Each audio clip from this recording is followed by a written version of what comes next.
ఓం సమర్థ సద్గురు సాయినాథాయ నమః. ఆధ్యాత్మిక జాగృతి 28వ అధ్యాయం. పూజ్య ఆచార్య శ్రీ ఎక్కిరాల భరద్వాజ మాస్టర్ గారు. పవిత్ర ప్రశాంత ఆనంద సాగరమే పూజ్యశ్రీ మాస్టర్ గారు అంటూ ఆ కరుణామూర్తి యొక్క వ్యక్తిత్వానికి అద్దం పట్టి మన ముందు నిలిపే మరొక అద్భుతమైన వ్యాసాన్ని పూజ్య ఆచార్యుల వారి జయంతి సందర్భంగా అక్టోబర్ 2013 సాయిబాబా మాసపత్రికలో పూజ్యశ్రీ అమ్మగారు మన ముందుంచారు. పూజ్యశ్రీ భరద్వాజ మాస్టర్ గారి గురించి చెప్పాలంటే ఏమని చెప్పగలం, ఎంతని చెప్పగలం? ఆయనను అంచనా వేయడంలో మన పాత్ర ఎంత స్వల్పం. ఆయన మహాసముద్రం వంటి వారు అనుకుంటే అందులోని అలల వంటి వాళ్ళమైన మనం సముద్రం గురించి పూర్తిగా తెలుసుకొనగలమా? అలాగే ఆయన వ్యక్తిత్వం మన స్వల్ప మేధస్సుకు అసలు అందుతుందా అన్నది అనుమానమే. ఒక్క మాటలో చెప్పాలంటే ఆయన పరిపూర్ణ మానవుడు అంటే సరిపోతుందేమో. కారణం దానిలోనే ఆయనలోని గుణాలన్నీ ఇమిడి ఉన్నాయి గనక. పరిపూర్ణ మానవునిలో ఉండే ధర్మగుణం, దయ, శాంతి, క్షమ, ప్రేమ, ధీరత్వం ఇంకా ఎన్నో సద్గుణాలు ఆయనలో ఉన్నాయి. పూజ్యశ్రీ మాస్టర్ గారికి చిన్నప్పుడే మాతృవియోగం సంభవించడంలో జీవితంలో మొట్టమొదటి దెబ్బ తగిలింది. దానితో ఆయనలో అప్పుడే నిరాశ, నిస్పృహ, స్తబ్దత చోటు చేసుకున్నాయి. తర్వాత కూడా దాని నుండి ఆయన పూర్తిగా కోలుకోలేదనే అనిపిస్తుంది. తర్వాత దెబ్బ మీద దెబ్బ అన్నట్లు అన్నగారి కుమారుని మరణంతో అణిగి ఉన్న ఆయన అన్వేషణ మేల్కొనడమేగాక తీవ్రతరమైంది. సత్యాన్ని తెలుసుకునేదాకా ఈ అన్వేషణ ఆయనను నిద్రపోనివ్వలేదు. అట్టి అన్వేషణలో భాగంగా అనేక ప్రశ్నలు ఉద్భవించడమే గాక ఒకానొక రోజున సమాధానం దొరకడం కూడా సంభవించింది. ఆ తర్వాత ఆయన సమర్థ సద్గురువైన సాయినాథుని దర్శనానికి వెళ్ళడం, శ్రీ సాయిబాబా పూజ్యశ్రీ మాస్టర్ గారికి ఆత్మానుభవం ప్రసాదించడం అందరికీ తెలిసిన విషయమే. అయితే ఎంతోమందికి అట్టి జ్ఞానం సాధన ద్వారా కానీ పూర్ణపురుషుల అనుగ్రహం వల్ల కానీ కలిగి ఉండవచ్చు. అయితే అట్టి జ్ఞానం కలిగిన వారు ఒక్కొక్కరు ఒక్కొక్క విధంగా ఉంటారు. వారి చర్యలు, బోధలు కూడా వేరువేరుగానే ఉంటాయి. అలాగే పూజ్యశ్రీ మాస్టర్ గారి బోధనా దక్షత, వారి వ్యక్తిత్వం చాలా భిన్నంగా ఉంటాయి. అంటే ఆయన వ్యక్తిత్వం మామూలుగా ఉన్నట్లు పైకి కనిపించినప్పటికీ ఆయన చేసే ప్రతి చిన్న పని కూడా ప్రత్యేకంగా ఉండి మనకు ఏదో ఒక బోధ చేస్తూనే ఉంటుంది. ఇక ఆయన బోధనా దక్షత ఎంతటితో చెప్పడం ఎవరికీ సాధ్యం కాదు. ఆయన చెప్పే ప్రతి విషయం నిత్య జీవితంలో మనం ఎదుర్కొనే వ్యక్తుల, సంఘటనలకు పరిష్కార మార్గం సూచిస్తుంటుంది. వాటిని ఆయన మనకు బోధించడం మాత్రమే గాక అవి మనలను ఆలోచింపచేసేవిగా ఉంటాయి. అంటే ఒక విధంగా ఆయన మనకు ఆలోచన విధానాన్ని బోధిస్తున్నారన్నమాట. ఎలాగంటే ఒక లెక్కకు సమాధానం చెప్పడం లేక చేసి చూపించడం గాక ఆ లెక్కని ఎలా చేయాలో నేర్పితే అప్పుడు మనం ఎన్ని లెక్కలనైనా చేయగలుగుతాం. అలా ఉంటుంది ఆయన బోధ. కనుక మనకు జీవితంలో వచ్చే సమస్యలకు పరిష్కారాన్ని ఎలా ఆలోచించాలో నేర్పడం వల్ల ఎటువంటి పరిస్థితులను ఎలా పరిష్కరించుకోవాలో మనకు తెలుస్తుంది కదా. అట్టి ఆలోచన విధానాన్ని తెలుపడం ఆయనలోని ప్రత్యేకత. సంతోషంలోనూ దుఃఖంలోనూ ఎలా ఆలోచిస్తే మనం సుఖాలకు పొంగని, దుఃఖాలకు కృంగని మానసిక స్థితిని చేరుకోగలుగుతామో అట్టి కీలకమైన ఆలోచన పద్ధతిని నేర్పుతారాయన. అందుకని ఆయన బోధలను మనం ఆచరించగలిగితే ఎంతటి భక్తులకు, యోగులకు, తపస్సులకు సాధ్యం కాని అసలైన పారమార్థికత మనకు లభిస్తుంది. ఇంతకంటే ఎవరైనా పొందవలసిన ఆధ్యాత్మికత ఏమున్నది? అందుకని ఆయన బోధనా దక్షత అసామాన్యమనే చెప్పాలి. ఇక జ్ఞాన విజ్ఞాన సమన్వయంలో ఆయనకు ఆయనయే సాటి. నాస్తిక హేతువాదులకు వచ్చే ప్రశ్నలను, అనుమానాలను ఆయనే వేసుకొని వాటికి సమాధానాన్ని తమ వివేచన ద్వారా పొందగలిగారు కనుక వాటి సమన్వయాన్ని ఆయన చక్కగా వివరించగలరు. ఇది ఆయనలోని మరొక విశిష్టత. సకల జీవుల పట్ల ఆయనకున్న కరుణ అపారం. తమ వద్దకు వచ్చిన ప్రతి వారికి అత్యుత్తమ శ్రేయస్సు చేకూర్చడానికి ఆయన పడే తపన చూస్తుంటే ఆశ్చర్యం వేస్తుంది.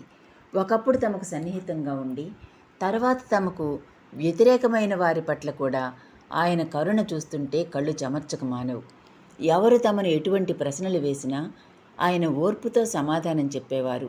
చిన్నపిల్లల దగ్గర నుంచి పెద్దవాళ్ల వరకు, అజ్ఞానుల నుంచి జ్ఞానార్థుల వరకు, ఆకతాయితనంగా ఉండే యువకుల నుంచి వెటకారంగా మాట్లాడే వ్యతిరేకుల వరకు ఆయనను అడిగే ప్రశ్నలకు ఎంతో ఓర్పుతో సమాధానం చెప్పేవారు.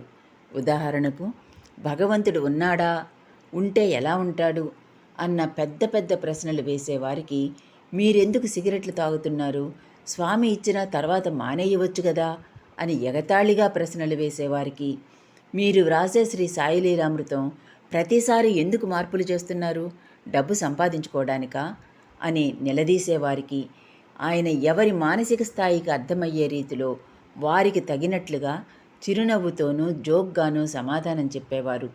ఇటువంటి ప్రశ్నలు నా అంతటి వాణ్ణి వేయడమేమిటి అన్న అహంకారం ఆయనలో మచ్చుకైనా కనిపించేది కాదు. నీకేంటి సమాధానం చెప్పేది అని ఆయన ఎన్నడూ అనేవారు కాదు. చాలామంది గురువులు భక్తులకు అంత చనువుని ఇవ్వరు. అందుకని గురువులను ఏం ప్రశ్నించాలన్నా ఏమంటారోనని, అడగవచ్చో అడగకూడదోనని వారు భయపడుతూ ఉంటారు. గురువులు కూడా కొన్ని ప్రశ్నలకు సమాధానం చెప్తారు, కొన్నింటికి చెప్పరు, కొన్నింటికి కోప్పడతారు. అంతెందుకు, వారి దగ్గర నుంచోడానికి కానీ కూర్చోడానికి కానీ శిష్యులకు భయమే. కానీ పూజ్యశ్రీ మాస్టర్ గారి దగ్గర అలా ఉండదు. చిన్నవారైనా పెద్దవారైనా ఎటువంటి మంచి ప్రశ్న వేసినా, చొప్పదంటు ప్రశ్న వేసినా వారు ఎంతో సౌమ్యంగా సమాధానం చెప్పేవారు. అందరూ మనసులు విప్పి మాట్లాడేటట్లుగా ఉండేది ఆయన ప్రవర్తన. ఆయన ఎదురుగా కొందరు కాళ్ళు చాపుకొని కూర్చునేవారు, కొందరు సిగరెట్లు తాగేవారు కూడా. అయినా ఆయన అవేవీ పట్టించుకునేవారు కాదు. ఒకసారి పూజ్యశ్రీ మాస్టర్ గారిని కొంతమంది యువకులు అడ్డదిడ్డంగా ప్రశ్నలు వేస్తున్నారు. ఆయన ఎంతో ఓర్పుగా సమాధానం చెబుతున్నారు. అప్పుడు మా మామగారు శ్రీమాన్ అనంతాచార్యుల వారు మా వద్దనే ఉన్నారు. ఆయన కూడా ఆ వాదనలను వింటున్నారు. కొంతసేపటికి ఆయనకు అసహనం పెరిగిపోయింది. సత్సంగ హాల్ నుంచి గబగబా లోపలికి వచ్చి నాతో, ఏంటమ్మా వాళ్ళ పిచ్చి ప్రశ్నలు, వెధవలు తెలుసుకోవాలనే జిజ్ఞాసే లేదు, పెడగా ప్రశ్నలు వేయడమే పనిగా పెట్టుకున్నారు. అట్లాంటి వాళ్ళకు సమాధానం చెప్పడం ఎందుకు, వీడి ఓపికంతా పోవడం తప్ప ప్రయోజనం ఏమీ ఉండదు. నువ్వైనా లోపలికి పిలువమ్మా, లేకపోతే ఆ వాదనలు అలాగే కొనసాగుతూనే ఉంటాయి అన్నారు. అంటే చూసేవారికి వినేవారికి అలా అనిపించేది. ఎంతసేపైనా వారిని సమాధానపరిచి బాగుపరచాలన్నదే పూజ్యశ్రీ మాస్టర్ గారి తాపత్రయం.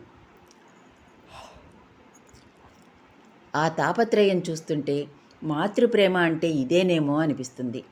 పిల్లలు ఎటువంటి వారైనా వాళ్ళు బాగుపడాలని చూసే తల్లివలే ఆయన అందరి పట్ల ఎంతో తాపత్రయపడేవారు.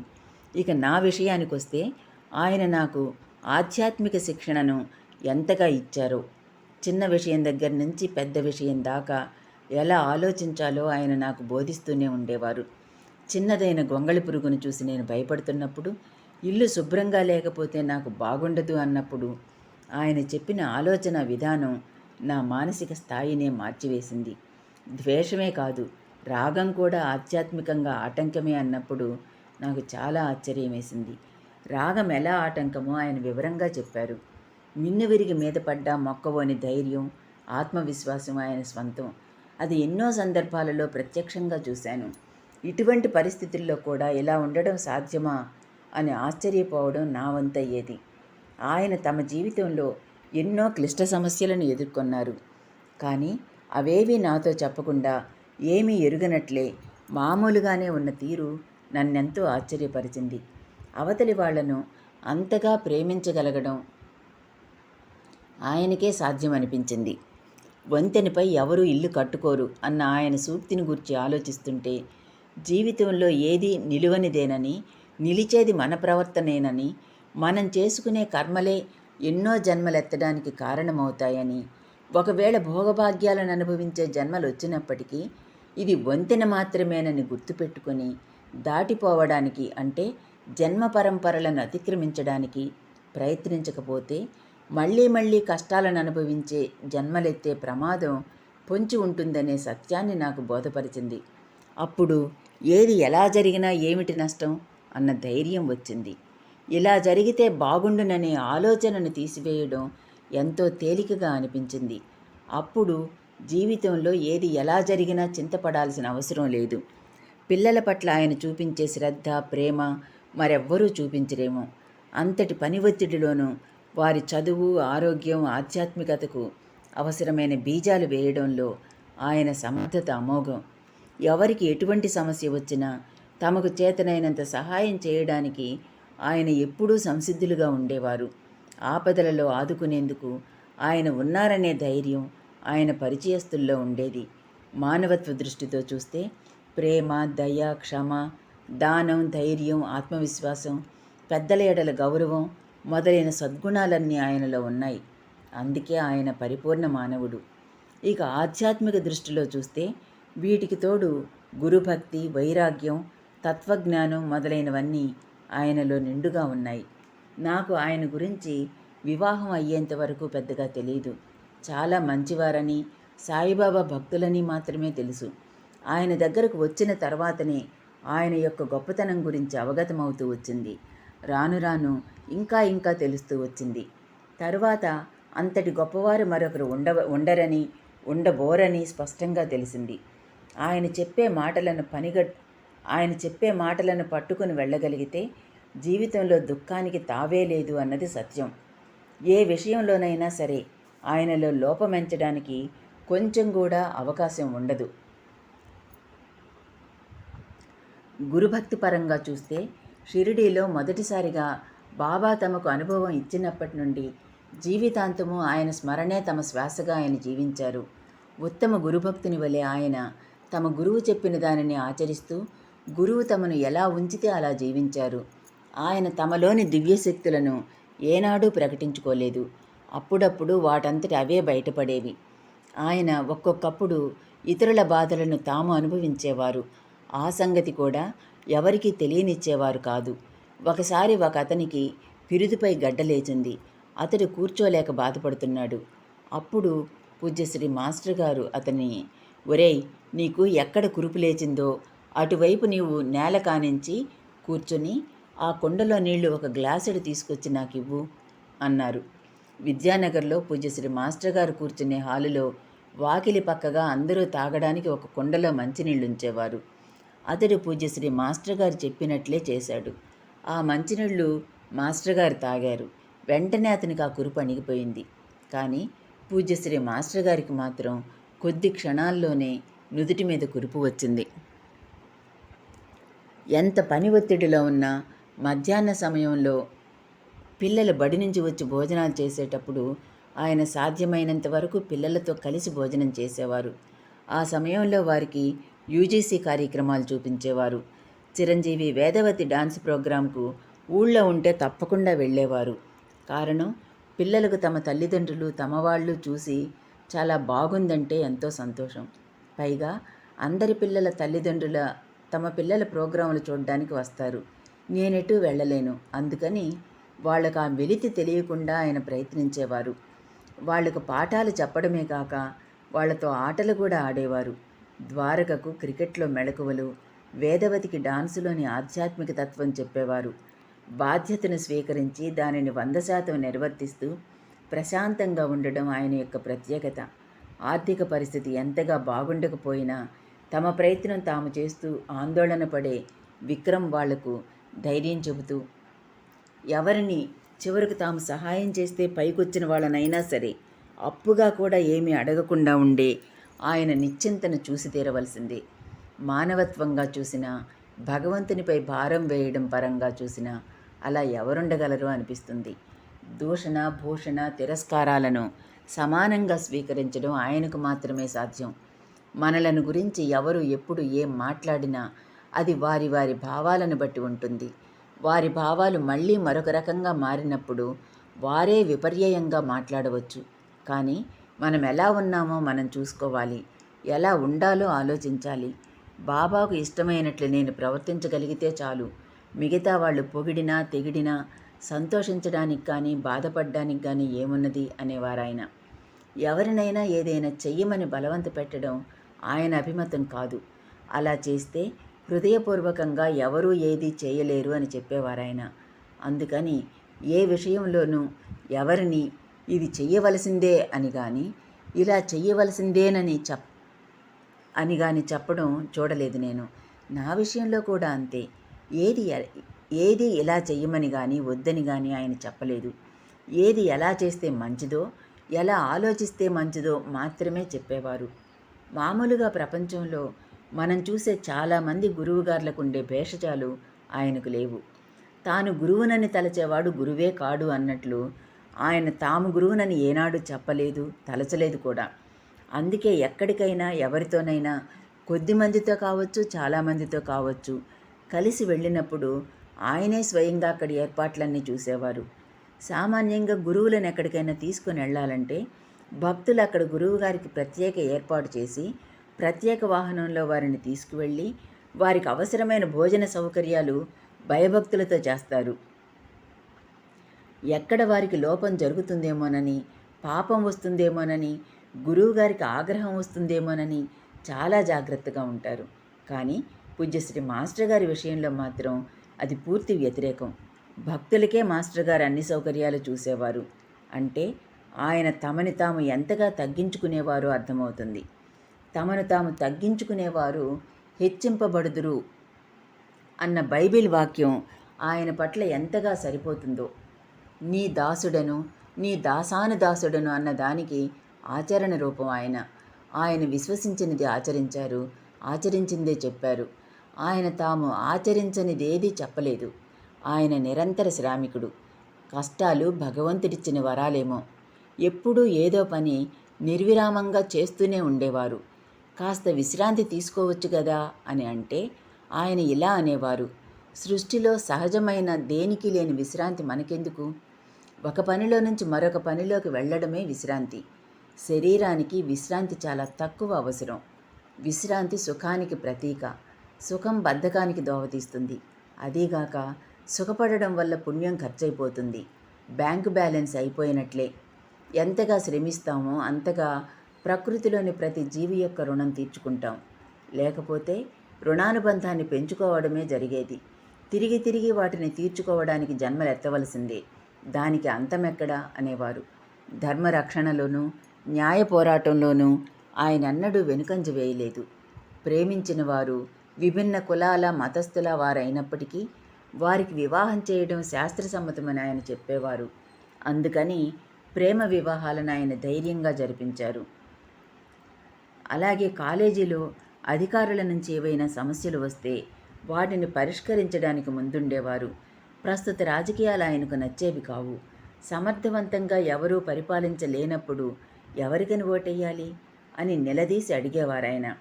సమాజ శ్రేయస్సుకు, కుటుంబ శ్రేయస్సుకు, వ్యక్తిగత శ్రేయస్సుకు ధర్మబోధ ఒక్కటే మార్గమని, అది చేస్తూ ఉంటే మెల్లమెల్లగా ప్రజల్లో మార్పు వస్తుందని చెప్పేవారు. ధర్మం తప్పి నడుచుకోవడం వల్ల వచ్చే కష్టనష్టాలను ప్రజలకు అర్థమయ్యే రీతిలో బోధించాలనేవారు. పిల్లలలో నైతిక పరివర్తన తేవాలని ఆయన ఆకాంక్షించేవారు. నేటి సమాజ పరిస్థితులకు లొంగకుండా ఉండే ప్రాథమిక బోధన ఇంట్లోనే జరగాలని, సాధ్యమైనంత వరకు పాఠశాలలకు పంపించకుండా ఇళ్లల్లోనే విద్యను గరిపే కుటుంబ పరిస్థితులను ఎవరికి వారే ఏర్పరచుకోవాలని ఆయన చెప్పేవారు. అప్పుడు పెద్దవాళ్ళైన తర్వాత వాళ్ళు ఎక్కడ ఉన్నా నైతిక ప్రవర్తన కలిగి ఉంటారని ఆయన బోధించేవారు. ఇంతటి గురువు లభించడం నిజంగా ఎన్నో జన్మల పుణ్యఫలమే. అయినప్పటికీ ఆయనను ఆశ్రయించి తర్వాత ఆయనలో లోపాలించి ఆయనకు దూరం అవ్వడం దురదృష్టకరమైన విషయమే. ఆయన మాత్రం తమ వద్దకు వచ్చిన ప్రతి వారికి ఆధ్యాత్మ బోధ చేస్తూనే ఉండేవారు. తమను విడిచి ఎవరైనా వెళ్ళినా ఆయన పట్టించుకునేవారు కాదు. వచ్చిన వారు తమకు పూజ్యశ్రీ మాస్టర్ గారు నచ్చకపోతే వారికై వారే ఆయన్ని విడిచి వెళ్ళిపోయేవారు. ఆయన దగ్గరికి ఎవరైనా ఎప్పుడైనా రావచ్చు, వాళ్ళకి ఇష్టం లేనప్పుడు వెళ్ళిపోవచ్చు. ఇది ఎక్కడైనా మనకు కనిపిస్తుందా? అది మన వైపు నుంచి ఆలోచించినా సమంజసమేనా? ఎవరైనా మనలను కొంచెం అవమానించినా, మన పట్ల వ్యతిరేకంగా ప్రవర్తించినా మనం సహించగలమా? తిరిగి మన వద్దకు వస్తే అంతకు ముందులాగానే ఏమాత్రం తగ్గని ప్రేమతో వాళ్ళతో ప్రవర్తించగలమా? అది ఆయనకు మాత్రమే సాధ్యం. అందుకే ఆయన పిల్లలను నిజంగా ప్రేమించే తల్లి, తండ్రి కూడా. సాంసారిక జీవితాన్ని ఆధ్యాత్మికతను సమన్వయపరుచుకుంటూ జీవించడం ఎలాగో ఆయన చేసి చూపించారు.